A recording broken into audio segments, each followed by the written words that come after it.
யாடியா T5L மகிழ்ச்சி நிறைந்த நீண்ட பயணத்திற்கு.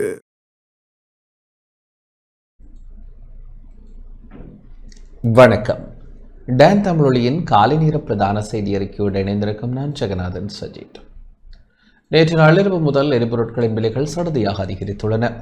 நேற்று நள்ளிரவு முதல் அமுலாகும் வகையில் எரிபொருள் விலைகளில் திருத்தம் மேற்கொள்ளப்பட்டுள்ளதாக இலங்கை பெட்ரோலிய கூட்டுத்தாபனம் அறிவித்துள்ளது. இதன்படி ஆட்டோ டீசல் விலை 79 ரூபாவால் அதிகரிக்கப்பட்டு 382 ரூபாவாக நிர்ணயிக்கப்பட்டுள்ளது. அத்துடன் லங்கா சூப்பர் டீசல் 90 ரூபாவால் அதிகரிக்கப்பட்டு 443 ரூபாவாகவும், ஒக்டேன் 92 ரக பெட்ரோல் 81 ரூபாவால் அதிகரிக்கப்பட்டு 398 ரூபாவாகவும் விலை நிர்ணயிக்கப்பட்டுள்ளது. மேலும் ஒக்டேன் 95 ரக பெட்ரோல் 90 ரூபாவால் அதிகரிக்கப்பட்டு 455 ரூபாவாக நிர்ணயிக்கப்பட்டுள்ளது. மண்ணெண்ணெய் 1 லிட்டர் 60 ரூபாவால் அதிகரிக்கப்பட்டு 255 ரூபாவாக நிர்ணயிக்கப்பட்டுள்ளது.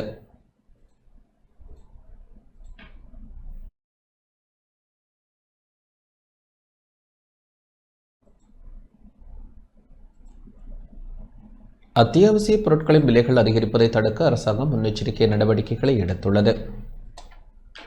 மத்திய கிழக்கு பிராந்தியத்தில் நிலவும் போர் சூழலால் அத்தியாவசிய பொருட்களின் விலைகள் அதிகரிப்பதை தடுக்க அரசாங்கம் பல்வேறு முன்னெச்சரிக்கை நடவடிக்கைகளை எடுத்துள்ளது. இது தொடர்பாக வர்த்தக சமூகத்தினர் மற்றும் இறக்குமதியாளர்களுடன் விரிவான பேச்சுவார்த்தைகள் நடத்தப்பட்டுள்ளதாக வர்த்தக மற்றும் உணவு பாதுகாப்பு பிரதியமைச்சர் RM ஜெயவர்தன தெரிவித்துள்ளார்.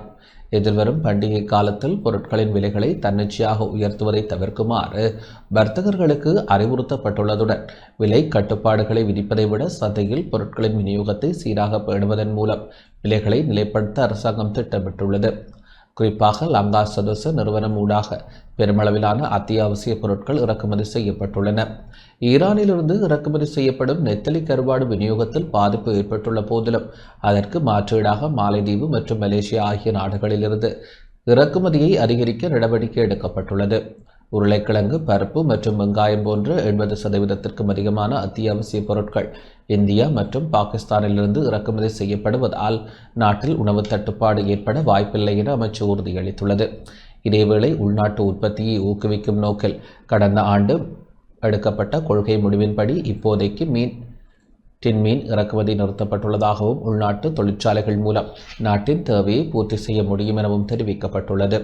ஜனாதிபதியால் நியமிக்கப்பட்டுள்ள விசேட குழுக்கள் ஊடாக உணவு விநியோக சங்கிலியை தொடர்ந்து கண்காணிக்க நடவடிக்கை எடுக்கப்பட்டுள்ளது.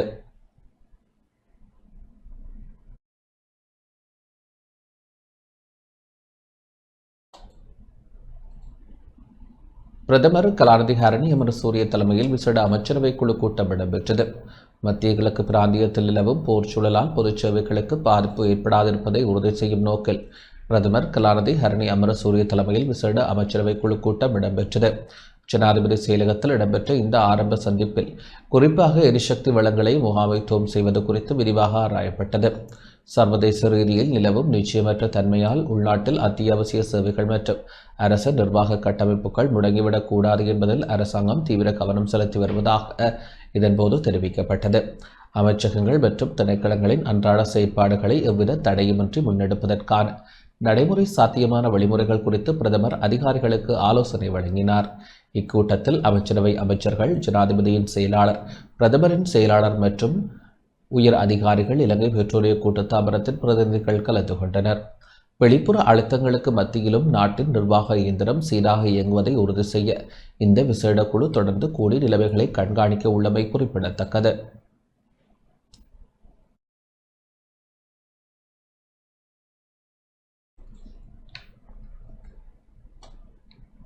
விமான போக்குவரத்து நெரிசலை குறைக்க மத்தள சர்வதேச விமான நிலையத்தை மாற்றுத்தளமாக பயன்படுத்துவது குறித்து அரசாங்கம் ஆலோசனைகளை ஆரம்பித்துள்ளது. மத்திய கிழக்கு பிராந்தியத்தில் ஏற்பட்டுள்ள போர் சூழல் காரணமாக விமான போக்குவரத்து நெரிசலை குறைக்க மத்தள சர்வதேச விமான நிலையத்தை மாற்றுத்தளமாக பயன்படுத்துவது குறித்து அரசாங்கம் அவசர ஆலோசனைகளை ஆரம்பித்துள்ளது. கட்டார் ஏர்வேஸ், எமிரேட்ஸ் மற்றும் ஓமான் நாட்டு விமான சேவை நிறுவனங்கள் கொழும்பு பண்டார் நாயக்க சர்வதேச விமான நிலையத்தை பயன்படுத்துவதற்கான மேலதிக அனுமதியை கோரியுள்ளன. எனினும் கொழும்பு விமான நிலையத்தில் நிலவும் அதிகப்படியான நெருக்கடியை கருத்தில் கொண்டு மத்தள விமான நிலையத்தை பயன்படுத்துமாறு அரசாங்கம் முன்மொழிந்துள்ளது. இது தொடர்பான விரிவான கலந்துரையாடல் நாளை இடம்பெற உள்ளது. மத்தள விமான நிலையம் தற்பொழுது முழுமையான தயார் நிலையில் உள்ள போதிலும் அங்கு ஒரே நேரத்தில் சுமார் 10 சிறிய ரக விமானங்களை அல்லது 7 முதல் 8 பெரிய ரக விமானங்களை மாத்திரமே நிறுத்தி வைக்க முடியும் என்ற இடவசதி சவால்கள் குறித்து சிவில் விமான போக்குவரத்து அதிகார சபை சுட்டிக்காட்டியுள்ளது. தற்போது ரஷ்யாவின் ரெட் லிங்க்ஸ் மற்றும் கோவை மற்றும் விசேட சேவை விமானங்களுக்கு மாத்திரம் சேவையளிக்கும் மத்தள விமான நிலையம் மாதந்தோறும் சுமார் 250 முதல் 300 மில்லியன் ரூபாய் வரை நட்டத்தை எதிர்கொண்டு வருகின்றது. இந்த நட்டத்தை குறைக்கும் நோக்கில் திருத்தப் பணிகள், சரக்கு கையாளுதல் மற்றும் விமான ஓட்டுநர் பயிற்சி பாடசாலை போன்ற துறைகளில் தனியார் முதலீடுகளை ஈர்ப்பதற்கு அரசாங்கம் திட்டமிட்டுள்ளது.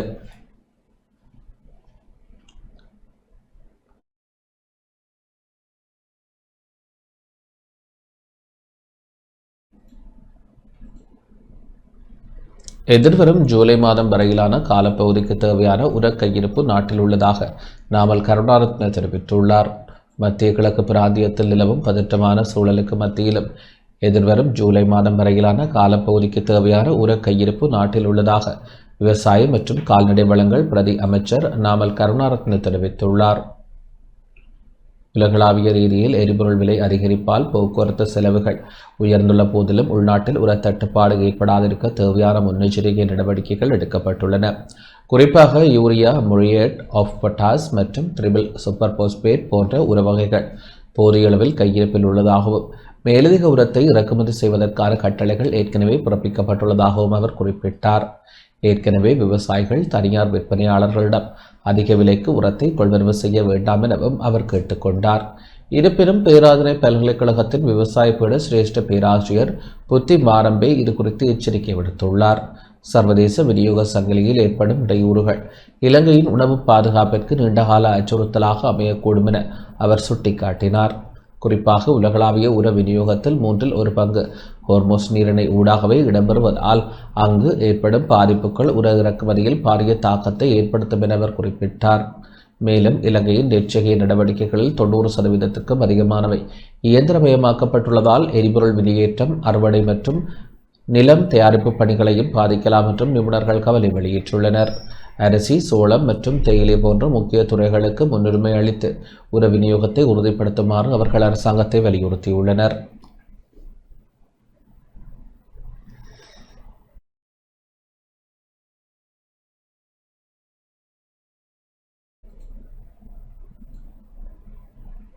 ஈஸ்டர் ஞாயிறு பயங்கரவாத தாக்குதல் சம்பவத்துடன் தொடர்புடையதாக குற்றம் சுமத்தப்பட்டுள்ள 4 சந்தேக நபர்கள் உயர் நீதிமன்றில் அடிப்படை உரிமை மனு மீறல் தாக்கல் ஒன்று செய்துள்ளனர்.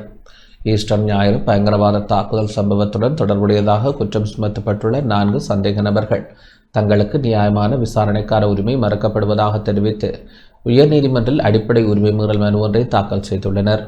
தற்போது விளக்கமறியலில் உள்ள முகமது அக்ரம் அஹாக்கிம் உள்ளிட்ட 4 பேரை இந்த மனுவை தாக்கல் செய்துள்ளனர். கடந்த 6 வருடங்களாக தாம் சிறையில் உள்ள நிலையில் தமது வழக்கினை தினசரி அடிப்படையில் விசாரணை செய்யுமாறு மேல் நீதிமன்ற தீர்ப்பாயத்திற்கு விடுக்கப்பட்டுள்ள உத்தரவினால் தமக்கு தகுந்த சட்ட பிரதிநிதித்துவத்தை பெற்றுக்கொள்ள முடியாத சூழல் ஏற்பட்டுள்ளதாக அவர்கள் தெரிவித்தனர். ஏற்கனவே முன்னிலையான சட்டத்தரணிகள் ஏனைய நீதிமன்ற கட்டமைப்புகளுக்கு மத்தியில் இந்த வழக்கிலிருந்து தினசரி முன்னிலையாவது நடைமுறை சாத்தியமற்றது என கூறி விலகியுள்ள நிலையில் அரசினால் நியமிக்கப்பட்ட சட்டத்தரணிகளுடன் தொடர்பு கொள்வதில் மொழி பிரச்சனைகள் உள்ளதாகவும் மனுதாரர்கள் குறிப்பிட்டுள்ளனர். சுமார் 23,000 குற்றச்சாட்டுகள் மற்றும் 2,000க்கும் மேற்பட்ட சாட்சிகளை கொண்ட இந்த சிக்கலான வழக்கை சட்டத்தரணிகள் உதவியின்றி தம்மால் எதிர்கொள்ள முடியாது என அவர்கள் அந்த மனுவில் தெரிவித்துள்ளனர்.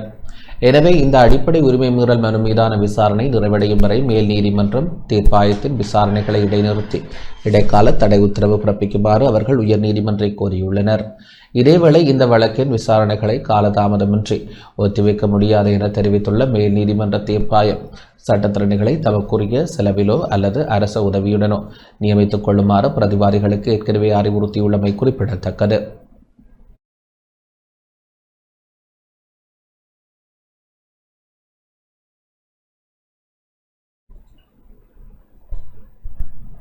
நாட்டின் 5வது வர்த்தக மேல் நீதிமன்றம் நாளை திறந்து வைக்கப்பட உள்ளது. நாட்டின் 5வது வர்த்தக மேல் நீதிமன்றம் நாளை உத்தியோகபூர்வமாக திறந்து வைக்கப்பட உள்ளது. கொழும்பு ஆளுத்கடை நீதிமன்ற வளாகத்தில் அமையப்பெற்றுள்ள இந்த புதிய மேல் நீதிமன்றம் வர்த்தக ரீதியான வழக்குகளை விரிவுபடுத்துவதை நோக்கமாக கொண்டுள்ளது. சர்வதேச நாணய நிதியத்தின் பரிந்துரைகளுக்கு அமைவாக நாட்டில் வர்த்தக வழக்கு விசாரணைகளை முறைப்படுத்துவதற்காக இந்த நீதிமன்றம் நிறுவப்பட்டுள்ளது. பிரதம நீதியரசர் பிரீதிபத்மன் சூரசேன பதவியேற்றதன் பின்னர் நிறுவப்படும் 2வது வர்த்தக மேல் நீதிமன்றம் இது என்பது குறிப்பிடத்தக்கது.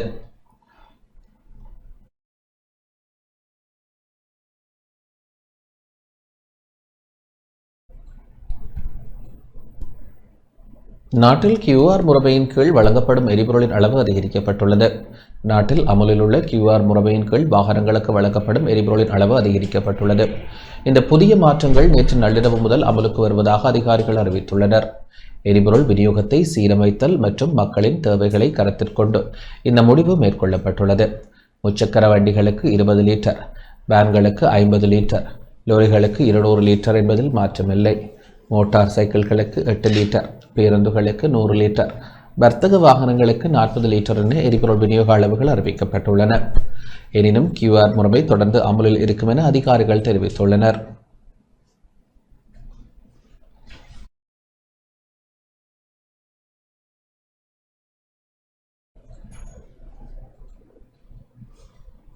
மட்டக்களப்பு கொக்கட்டிச்சோலை போலீஸ் பிரிவில் கிணற்றில் இருந்து பெண் ஒருவரின் சடலம் மீட்கப்பட்ட நிலையில் நேற்று கிணற்று நீர் வெளியேற்றப்பட்டு மேலதிக விசாரணைகள் முன்னெடுக்கப்பட்டன. மட்டக்களப்பு கொக்கட்டிச்சோலை போலீஸ் பிரிவிற்குட்பட்ட பகுதியில் நேற்று முன்தினம் பெண் ஒருவரும் மற்றொரு பெண் ஒருவரின் சடலம் ஒன்றும் மீட்கப்பட்ட நெல்லிக்காடு கிணற்றில் இருந்து நீர் வெளியேற்றப்பட்டு சோதனை நடவடிக்கைகள் முன்னெடுக்கப்பட்டன. நெல்லிக்காடு வயல் பிரதேசத்தில் கிணற்றினுள் பெண் ஒருவர் குற்றுயிராகவும் இன்னொரு பெண் சடலம் சிதைவுற்ற நிலையிலும் மீட்கப்பட்ட சம்பவம் அதிர்ச்சியை ஏற்படுத்தியிருந்தது. சம்பவம் தொடர்பிலான மேலதிக விசாரணைகள் கொக்கட்டிச்சோலை போலீசாரால் மேற்கொள்ளப்பட்டுள்ளது. நேற்றைய தினம் கொக்கட்டிச்சோலை போலீசாரால் குறித்த பிரதேசத்தில் சோதனை நடவடிக்கைகள் முன்னெடுக்கப்பட்டது. கிணற்றினுள் மேலும் ஏதேனும் சடலங்கள் இருக்குமோ என்ற சந்தேகத்தின் அடிப்படையில் நீதிமன்ற கட்டளைக்கு அமைவாக வன்முறை தென்மேற்கு பிரதேச சபை ஒத்துழைப்புடன் பாதுகாப்பு தரப்பினரின் பிரசன்னத்துடன் கிணற்று நீர் இறைக்கப்பட்டு சோதனை நடவடிக்கை முன்னெடுக்கப்பட்டது. சோதனையின் போது கிணற்றில் இருந்து சந்தேகத்திற்குரிய வகையில் எவையும் மீட்கப்படவில்லை. இந்த சம்பவம் தொடர்பில் கொக்கட்டிச்சோலை, வவுணதீவு மற்றும் வெள்ளாவளி ஆகிய 3 போலீஸ் நிலையங்களும் இணைந்து விசாரணைகளை மேற்கொண்டு வருவதுடன் விசேட போலீஸ் குழுக்களின் ஊடாகவும் விசாரணைகள் முன்னெடுக்கப்பட்டு வருவதாக போலீசார் தெரிவித்துள்ளனர்.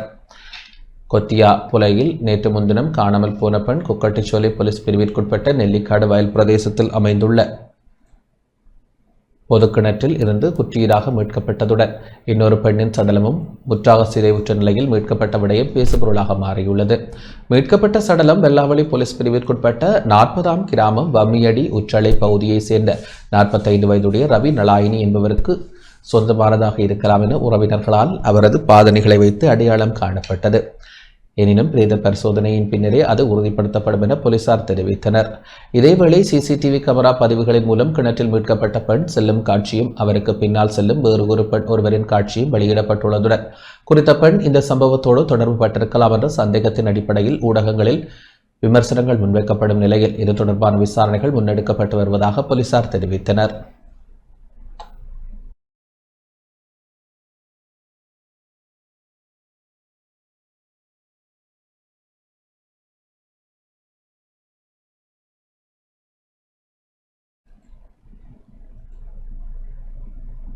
ஐக்கிய மக்கள் சக்தியும் ஐக்கிய தேசிய கட்சியும் ஒன்றிணையும் என எதிர்க்கட்சித் தலைவர் சஜித் பிரேமதாச தெரிவித்துள்ளார். ஜனநாயகத்தை பாதுகாத்து மக்கள் நலன் சார்ந்த அரசாங்கத்தை அமைப்பதற்காக ஐக்கிய மக்கள் சக்தியும் ஐக்கிய தேசிய கட்சியும் ஒன்றிணையும் என எதிர்க்கட்சித் தலைவர் சஜித் பிரேமதாச தெரிவித்துள்ளார். மறைந்த முன்னாள் அமைச்சர் காமினி திசாநாயக்கவின் 84வது பிறந்தநாள் நினைவு தின நிகழ்வில் கலந்து கொண்டு உரையாற்றும் போதே அவர் இதனை தெரிவித்தார்.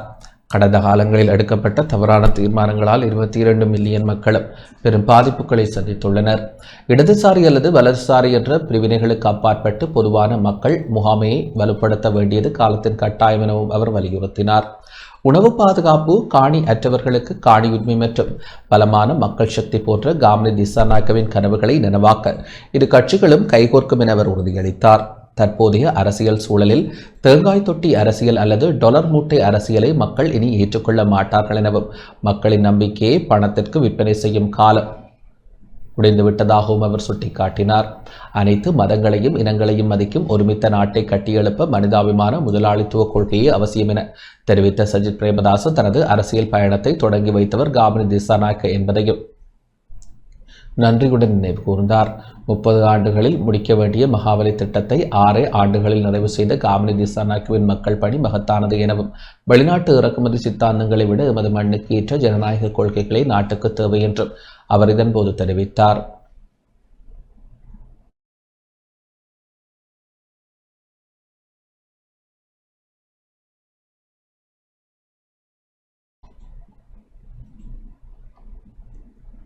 இலங்கையில் தங்கத்தின் விலை கடந்த 3 நாட்களில் 29,000 ரூபாவினால் பாரிய வீழ்ச்சியை பதிவு செய்துள்ளது. உலக சந்தையில் நிலவும் விலை சரிவிற்கு ஏற்ப இலங்கையிலும் தங்கத்தின் விலை கடந்த 3 நாட்களில் 29,000 ரூபாவினால் பாரிய வீழ்ச்சியை பதிவு செய்துள்ளது. கடந்த வியாழக்கிழமை முதல் நேற்று சனிக்கிழமை வரையிலான காலப்பகுதியில் இந்த விலைச்சரிவு ஏற்பட்டுள்ளதாக சந்தை நிலவரங்கள் தெரிவிக்கின்றன. அதன்படி கடந்த வியாழக்கிழமை 13,000 ரூபாவினாலும் வெள்ளிக்கிழமை 6,000 ரூபாவினாலும் விலை குறைந்திருந்ததுடன் மீண்டும் 10,000 ரூபாவினால் தங்கத்தின் விலை சரிவடைந்துள்ளது. சர்வதேச சந்தையில் தங்கத்தின் விலை 5,000 அமெரிக்க டாலர்களுக்கும் கீழ் வீழ்ச்சியடைந்தமையே உள்நாட்டில் ஏற்பட்டுள்ள இந்த மாற்றத்திற்கு பிரதான காரணமாகும். மத்திய கிழக்கு மோதல்கள் உலக பொருளாதாரத்தில் ஏற்படுத்தியுள்ள தாக்கம், அமெரிக்க டாலரின் வலுவடைதல், முதலீட்டு நடவடிக்கைகள் குறைவடைந்துள்ளமை மற்றும் மசகு எண்ணெய் விலை உயர்வு போன்ற காரணிகளால் தங்கத்தின் விலை தற்காலிகமாக சரிவடைந்துள்ளதாக ஆய்வாளர்கள் சுட்டிக்காட்டுகின்றனர். எனினும் மசகு எண்ணெய் விலை ஸ்திரம் அடைந்தவுடன் தங்கத்தின் விலை மீண்டும் அதிகரிக்கக்கூடும் என அவர்கள் கணித்துள்ளனர்.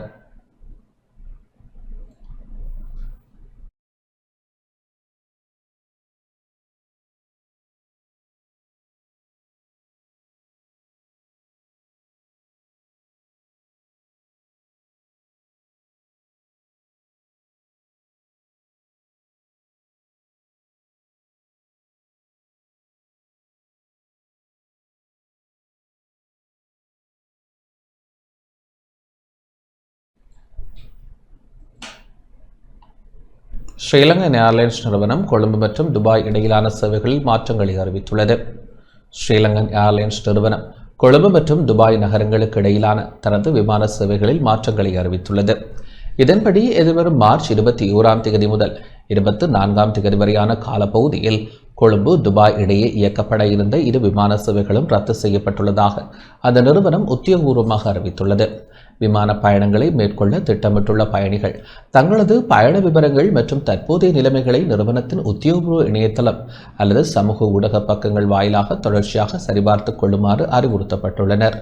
மேலதிக உதவிகள் தேவைப்படும் பயணிகள் இலங்கைக்குள் 1979 என்ற இலக்கத்தில் ஊடாகவும் சர்வதேச ரீதியில் 1177711979 என்ற இலக்கத்தின் ஊடாகவும் ஸ்ரீலங்கன் ஏர்லைன்ஸ் நிறுவனத்தின் உலகளாவிய தொடர்பு மையத்தை தொடர்பு கொள்ள முடியும். அத்துடன் அருகிலுள்ள விமான நிறுவன அலுவலகங்கள் அல்லது பயண முகவர்களையும் அணுகுமாறு கோரப்பட்டுள்ளது. இந்த திடீர் ரத்து நடவடிக்கையினால் பயணிகளுக்கு ஏற்படும் அசௌகரியங்களுக்கு வருத்தம் தெரிவித்துள்ள ஸ்ரீலங்கன் ஏர்லைன்ஸ் நிறுவனம் பயணிகளின் பொறுமைக்கும் ஒத்துழைப்பிற்கும் நன்றியை தெரிவித்துள்ளது.